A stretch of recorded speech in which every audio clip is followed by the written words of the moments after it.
Hey guys, my name is Elijah, and in this tutorial I will show you how to change date format in ClickUp. So this is really simple and straightforward, so let's jump right into it.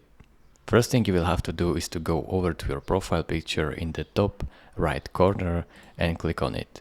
Then select the settings right here. Click on it as well. Then simply go down and you should see time and date format. So you can select the way times and dates are displayed. Choose one of these. You can start of the week on calendar week. So you can start from Sunday or Monday. You can have 24-hour time format or 12-hour. You can also change the date format right here.